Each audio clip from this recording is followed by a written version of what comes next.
కోస్తా జిల్లాలో మేంతా తుఫాను అలజడి రేపుతోంది. విశాఖపట్నం, విజయనగరం, శ్రీకాకుళం, అనకాపల్లి జిల్లాల్లో ఇప్పటికే వర్షాలు కూడా ప్రారంభమయ్యాయి. బంగాళాఖాతంలో ఏర్పడిన తీవ్ర వాయుగుండం ఆదివారం రాత్రి తుఫానుగా బలపడింది.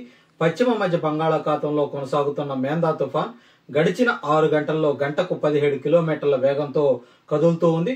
ప్రస్తుతానికి మచిలీపట్నానికి 230 కిలోమీటర్లు, కాకినాడకి 310 కిలోమీటర్లు, విశాఖకు 370 కిలోమీటర్ల దూరంలో కేంద్రీకృతమై ఉంది. రాత్రికి మచిలీపట్నం, కాకినాడ మధ్య ఈ తుఫాను తీరం దాటే అవకాశం ఉన్నట్లు వాతావరణ శాఖ అధికారులు స్పష్టం చేశారు. రేపు కోస్తా జిల్లాలో అతి భారీ వర్షాలు కురిసే అవకాశం ఉంది. తీరం వెంట గంటకు 90 నుంచి 110 కిలోమీటర్ల వేగంతో బలమైనటువంటి ఈదురుగాలు వీసే అవకాశం ఉంటుంది. శ్రీకాకుళం, విజయనగరం జిల్లాల్లో ఇప్పటికే భారీ వర్షాలు కురుస్తా ఉన్నాయి. విశాఖ, అనకాపల్లి జిల్లాల్లో మరోవైపు అక్కడ కూడా భారీ వర్షాలు పడతా ఉన్నాయి. నెల్లూరు, కోనసీమ, కాకినాడ జిల్లాల్లో ప్రస్తుతం భారీ వర్షాలు కురుస్తున్నట్టు మనకు సమాచారం అందుతోంది. 95 ప్రాంతాల్లో భారీ నుంచి అతి భారీ వర్షాలు ఇప్పటి వరకు రికార్డ్ అయినట్టు వాతావరణ శాఖ అధికారులు స్పష్టం చేస్తా ఉన్నారు. ప్రజలు ఇంట్లోనే సురక్షితంగా ఉండాలని విపత్తు నిర్వహణ శాఖ అధికారులు ప్రజలకు సూచించడం జరిగింది. తుఫాను తీవ్రత దృష్ట్యా ప్రభుత్వం అత్యవసర చర్యలు కూడా ప్రారంభించింది. ముఖ్యమంత్రి చంద్రబాబు, అలాగే ఉప ముఖ్యమంత్రి పవన్ కళ్యాణ్, మంత్రులు నారా లోకేష్ తో పాటు ఇతర అధికారులు సమీక్షలు నిర్వహిస్తా ఉన్నారు.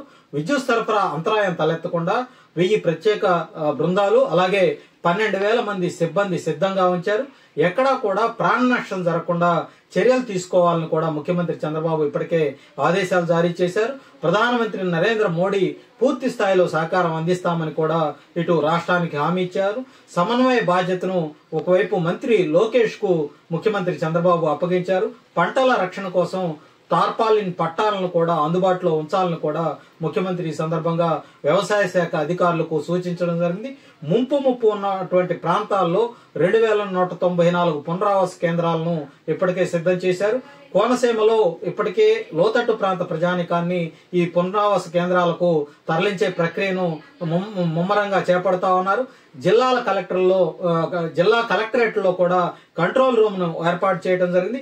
పౌర సరఫరాల శాఖ మంత్రి నాదెండ్ల మనోహర్ రేషన్ సరుకుల పంపిణీ కూడా ఏవైతే కేంద్రాలు ఉన్నాయో వాటిలో పంపిణీ చేసే కార్యక్రమం కూడా ప్రారంభించినట్లు ప్రకటించారు. దక్షిణ మధ్య రైల్వే పలు రైళ్లను ఇప్పటికే రద్దు చేసింది. రద్దు అయినటువంటి రైళ్ల వివరాలను కూడా రైల్వే శాఖ వెబ్సైట్ లో ఉంచి ప్రయాణికులకు ఆ సమాచారాన్ని కూడా అందిస్తా ఉంది. విశాఖ, విజయవాడ కేంద్రాల నుంచి కొన్ని విమాన సర్వీసులు కూడా పూర్తిగా రద్దయిపోయాయి. తుఫాను ప్రభావంతో విశాఖపట్నం, అనకాపల్లి, శ్రీకాకుళం, కోనసీమ జిల్లాల్లో మోస్తరుగా వానలు కురుస్తా ఉన్నాయి. సోమవారం ఉదయం 8 గంటల నుంచి కూడా రాత్రి 9 గంటల వరకు మధ్య విశాఖ రూరల్లో 94 మిల్లీమీటర్లు, అలాగే అనంతపురం ఉరవకొండలో 84 మిల్లీమీటర్ల వర్షపాతం నమోదైంది. మరోవైపు విశాఖపట్నం, అనకాపల్లి, విజయనగరం, ప్రకాశం, నెల్లూరు, తిరుపతి, అన్నమయ్య, కడప, కర్నూలు, నంద్యాల, అనంతపురం, చిత్తూరు జిల్లాలకు ఐఎండీ ఫ్లాష్ ఫ్లడ్స్ హెచ్చరిక జారీ చేసింది. కుండపోతగా వర్షాలు ఆ ప్రాంతాల్లో పడే అవకాశం ఉందని కూడా హెచ్చరికలు అయితే జారీ చేసినటువంటి పరిస్థితి అయితే ఉంది.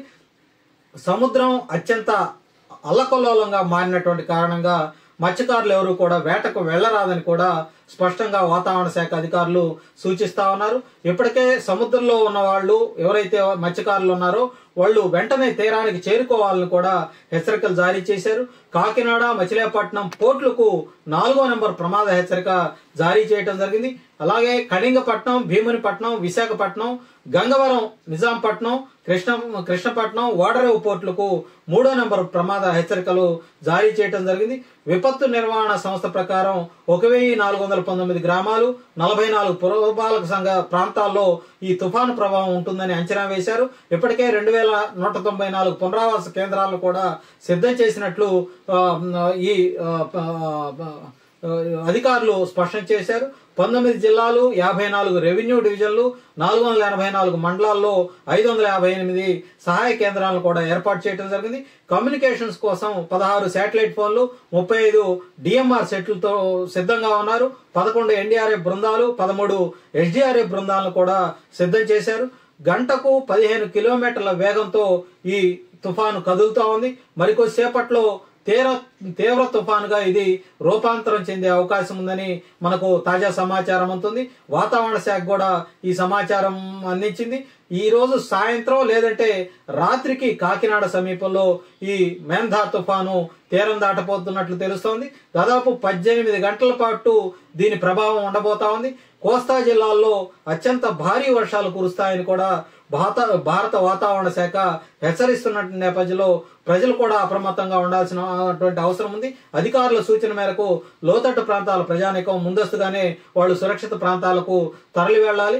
ఎక్కడా కూడా కూలటానికి సిద్ధంగా ఉన్నటువంటి భవనాల్లో ఉండకుండా సురక్షితమైనటువంటి భవనాలకు వెళ్ళటం మంచిది. కాబట్టి అప్రమత్తంగా ఉండాలి. ఎందుకంటే మరికొద్ది సేపట్లో ఈ తుఫాను దాని యొక్క రూపాంతరాన్ని మార్చుకొని అత్యంత వేగంగా ఈ సముద్రం ఒడ్డువైపు దూసుకువస్తా ఉంది. కాబట్టి ఈ రాత్రికి ఏ క్షణంలో అయినా అది తీరం దాటే అవకాశం ఉందని వాతావరణ శాఖ హెచ్చరిస్తున్నటువంటి నేపథ్యంలో ప్రజలంతా కూడా అప్రమత్తంగా ఉండాల్సినటువంటి అవసరం అయితే కనిపిస్తా ఉంది.